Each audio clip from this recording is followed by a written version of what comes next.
This is an entire continent people never fully settled. Almost all of Australia is nearly empty. And the strange part is not that people avoided it. It is that people kept trying to move inward, and something kept pushing them back. At first, Australia does not seem unusual. It is wealthy, modern, and highly urbanized. Its cities rank among the most livable in the world. From space, the coastline glows with civilization, but then the light stops. Almost suddenly, the deeper you move into the continent, the more the country seems to disappear. Roads become thinner, towns become rare, infrastructure stretches farther apart, entire regions begin to look untouched. Eventually, there is almost nothing left. This creates a strange contradiction, because Australia is enormous. It is roughly the size of the continental United States, large enough to hold hundreds of millions of people. But it does not. Nearly all Australians live close to the outer edges of the continent, mostly along the eastern, southeastern, and southwestern coastlines. Which raises an uncomfortable question. Why? Why would one of the largest countries on Earth concentrate so tightly around the edges? At first, the answer seems simple. Desert. People imagine the center of Australia as one giant wasteland. Endless heat, endless sand, no water. Case closed. Except that explanation starts breaking apart almost immediately. Because deserts exist all over the world. Humans built massive cities in deserts. Phoenix exists in Arizona. Dubai exists in the Middle East. Cairo expanded beside the Sahara. Even some of the harshest environments on Earth still developed dense populations. So why does Australia feel different? Why does this continent seem unusually resistant to human expansion? The strange thing is that Australia does not become empty all at once. It fades. And that fading changes how the country feels. Near the coastline, Australia feels familiar. Large cities, dense suburbs, ports, airports, highways. Everything behaves normally. Then you begin moving inland. At first, nothing dramatic happens. Cities become smaller, distances become longer, services become rarer. But after enough distance, something changes. Civilization stops feeling continuous. You stop seeing connected population and start seeing isolated pockets of survival. Tiny towns separated by enormous distances, fuel stations that become critical, road signs warning drivers to carry extra water, emergency phones beside highways crossing empty terrain. The country starts feeling less inhabited and more temporary. This is where many people misunderstand Australia, because the interior is not simply empty. It is difficult in ways that are hard to immediately see. The problem is not only heat, it is scale. Australia's interior creates distance on a level that changes how humans organize life itself. In many parts of the world, if one town struggles, another town exists nearby. Infrastructure overlaps naturally. Supply systems stay connected. But deep inland Australia behaves differently. Once settlements become sparse enough, every additional kilometer becomes expensive. Transport becomes difficult. Maintenance becomes difficult. Water delivery becomes difficult. Medical access becomes difficult. And slowly, entire regions stop making economic sense. Not because humans cannot survive there, but because permanent civilization becomes harder and harder to maintain. That is an important difference. Australia's interior did not reject temporary human presence. It resisted large-scale continuity. Humans noticed this surprisingly early. When British settlers first arrived in the late 1700s, they did what most civilizations naturally do. They settled near water. The first major settlements formed along the coast because ships connected everything. Trade arrived by sea. Food arrived by sea. Communication arrived by sea. At the time, the coastline was not just convenient. It was survival. And this permanently shaped Australia.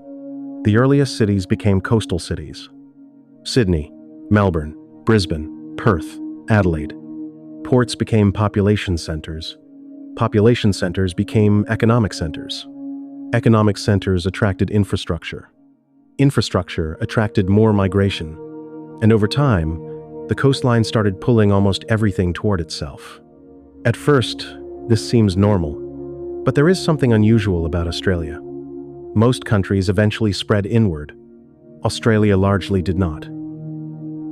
That is where the deeper mystery begins, because people absolutely tried. Explorers moved inland during the 1800s, searching for fertile land, water systems, and expansion opportunities. At first, many believed the interior could eventually support large populations. Some imagined hidden inland seas. Others believed the center of the continent simply had not been properly understood yet. But expedition after expedition encountered the same reality. The farther inland they traveled, the harsher conditions became. Not dramatically, gradually, which made the problem more deceptive. Australia does not always look hostile immediately. That is part of what makes it strange. Some regions appear survivable at first glance. Flat terrain, open space, vegetation scattered across huge distances. But underneath that appearance, the land behaves differently. Rainfall becomes unreliable. River systems weaken. Water sources disappear unexpectedly. And the soil itself creates another hidden problem. Because much of Australia's land is incredibly old, over immense geological time, nutrients slowly disappeared from huge sections of the continent. The result is soil that often looks usable, but performs poorly for large-scale agriculture, which creates a dangerous illusion. The land appears open, but open land is not the same thing as productive land.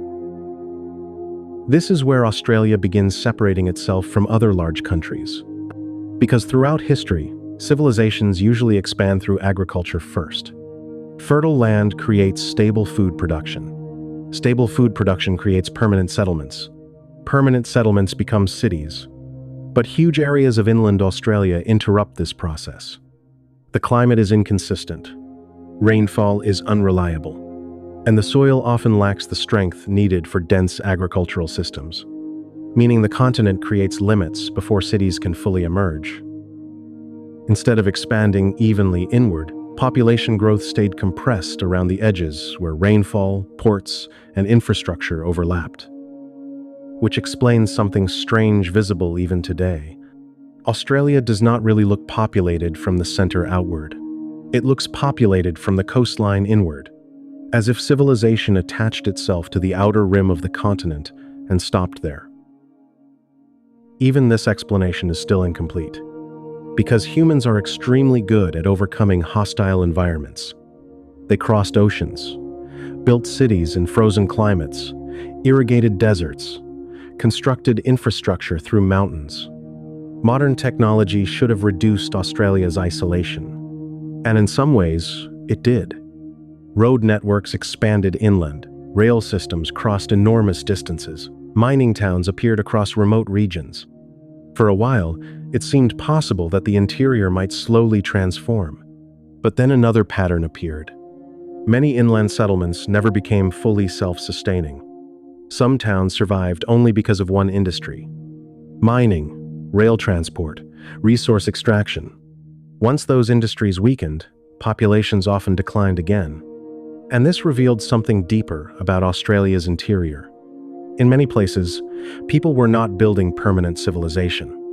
They were temporarily occupying economically useful zones. That is a very different thing. You can see this pattern across huge parts of the continent. Small settlements appear like isolated outposts scattered across enormous empty distances. Some survive. Others slowly shrink. A few disappear entirely.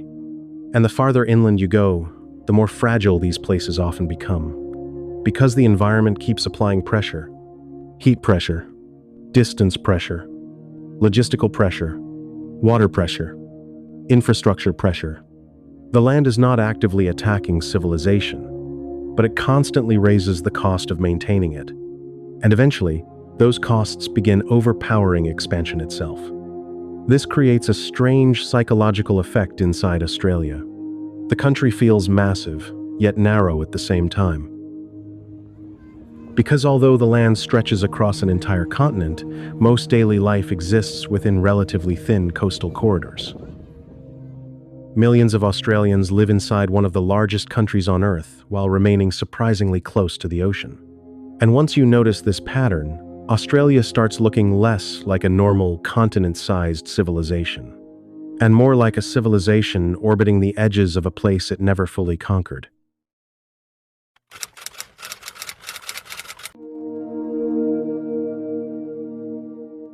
At first, the emptiness of Australia feels visual. You see long highways with almost no traffic, tiny settlements surrounded by enormous distances, vast stretches of land with barely any visible infrastructure. But eventually, the emptiness becomes structural, and that is where the continent starts behaving differently from almost everywhere else on Earth. Because the deeper problem was never simply that Australia lacked people. It was that the land itself made density difficult. One of the clearest examples is water. Australia is not completely dry. That is important. Many people imagine the continent as one giant dead desert with no water at all. But rivers exist. Seasonal rain exists. Underground water exists. The problem is reliability. Water behaves unpredictably across huge parts of the continent. Rainfall patterns shift dramatically. Some regions receive intense rain followed by long, dry periods. Rivers weaken. Inland waterways shrink. Drought cycles return again and again. And this creates something dangerous for civilization. Uncertainty. Because large populations do not just need water. They need dependable water. Every year. For generations. This is why certain parts of inland Australia became so important, especially regions connected to major river systems like the Murray-Darling Basin. Suddenly, population patterns begin making more sense. Where reliable water exists, settlement becomes possible. Agriculture survives. Infrastructure expands. Cities stabilize. But outside these corridors, conditions change quickly. The farther settlements move away from dependable water systems, the more fragile they become. And Australia contains enormous regions where that fragility never fully disappears. Even today. This leads to another strange realization. Australia is not empty because humans ignored it. It is empty because maintaining permanent large-scale settlement became increasingly expensive the farther inland people moved. Eventually, economics started reinforcing geography. This is where the continent quietly trapped itself. Because once coastal cities became dominant, everything else followed them. Ports concentrated trade. Trade concentrated wealth. Wealth concentrated infrastructure. Infrastructure concentrated migration, which meant inland regions constantly struggled to compete against the coastline, not only environmentally, economically. Imagine trying to build a major inland city in the center of Australia. Immediately, problems begin stacking together. Water systems become difficult. Transport costs rise. Extreme heat increases infrastructure stress. Agriculture weakens. Supply chains become longer. Energy distribution becomes expensive. And meanwhile, the coastline already contains massive cities connected directly to global trade routes. The coast keeps winning, again and again. This creates one of the most unusual aspects of Australia. The continent almost behaves like an island civilization stretched around itself. Most movement happens along the edges. Most economic activity happens along the edges. Most population growth happens along the edges. And the interior remains comparatively disconnected, not completely isolated, but never fully integrated.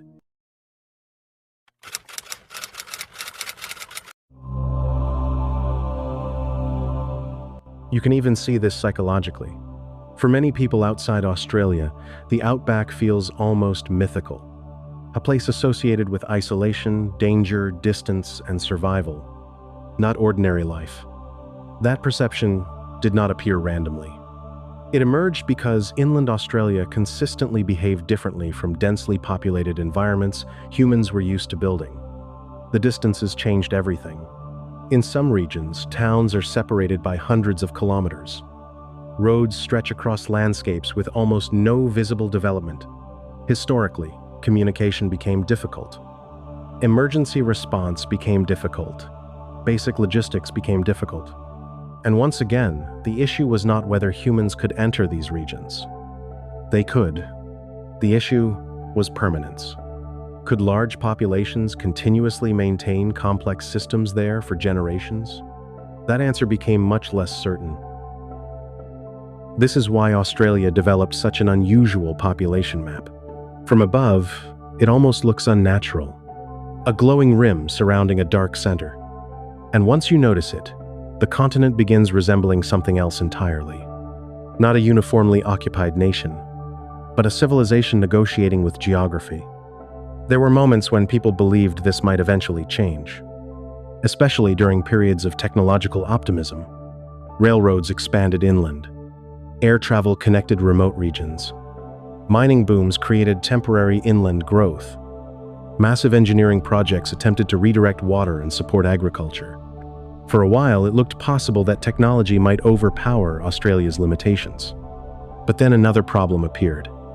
Many inland regions were not simply underdeveloped. They were expensive to maintain indefinitely. And over enough time, maintenance becomes more important than expansion. This is where Australia reveals something uncomfortable about civilization itself. Humans often imagine technology as a force capable of overcoming geography completely. But Australia demonstrates that geography can still shape civilization long after industrialization. Even in the modern era, even in wealthy countries, even with advanced infrastructure. And perhaps the strangest part is how invisible this reality can appear from the outside. Because Australia's coastal cities are so successful that they partially hide the continent's deeper limitations, Sydney feels globally connected. Melbourne feels globally connected. Brisbane feels globally connected.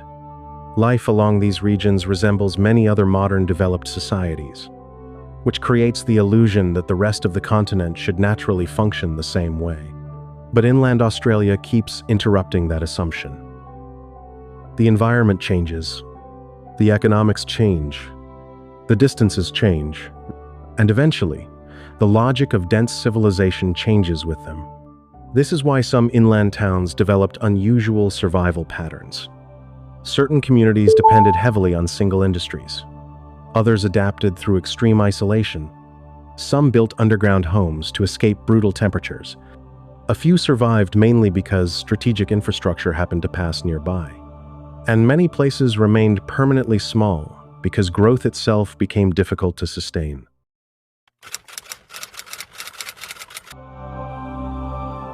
At this point, the continent stops feeling merely empty. It begins feeling selective, as if Australia quietly decides where large-scale civilization is allowed to exist. And that perception becomes even stranger when you examine the climate itself. Because Australia's climate zones are not evenly distributed. Huge sections of the interior fall into arid or semi-arid conditions. Rainfall decreases sharply away from many coastal regions. Heat intensifies inland. Evaporation rates become extreme. And suddenly, the population map starts aligning almost perfectly with environmental survivability. The edges support density. The center resists it. This does not mean inland Australia is impossible to inhabit. Millions of people do live beyond the coast. But the scale matters. Relative to the size of the continent, the interior supports remarkably little dense population, especially compared to what people instinctively expect from a country this large. And that expectation is important, because humans naturally associate land with potential. More land should mean more cities. More cities should mean more expansion. Australia interrupts that assumption. The continent forces a strange realization. Land alone is not enough. What matters is usable land, reliable land, sustainable land. And much of inland Australia quietly undermines all three at the same time. Some historians describe Australia differently, not as a nation spread evenly across a continent, but as a chain of habitable coastal zones surrounding a difficult interior. Once you see it that way, the entire country changes shape mentally. The center no longer feels like unused space. It feels like pressure, environmental pressure, logistical pressure, civilizational pressure, and perhaps the clearest sign of this appears at night. Satellite images of Australia reveal something visually unsettling. Bright concentrations of light surround the coastline. Then, almost nothing. One of the largest landmasses on Earth suddenly looks sparse. Not because humans failed to discover it, not because resources are absent, not because civilization never arrived, but because maintaining dense civilization across the interior remained continuously difficult. And that may be the most important realization of all. Australia was never simply empty. The continent was negotiated. Again and again. Humans expanded. The land imposed limits. Humans adapted. The geography imposed new costs. Technology improved. The distances still remained enormous. Civilization spread, but never evenly, which means the famous emptiness of Australia is not really an accident. It is the visible result of a continent where environment, water, distance, economics, and history all reinforce the same pattern over and over again. Stay near the edges, because the deeper you move inland, the harder the continent becomes to hold together.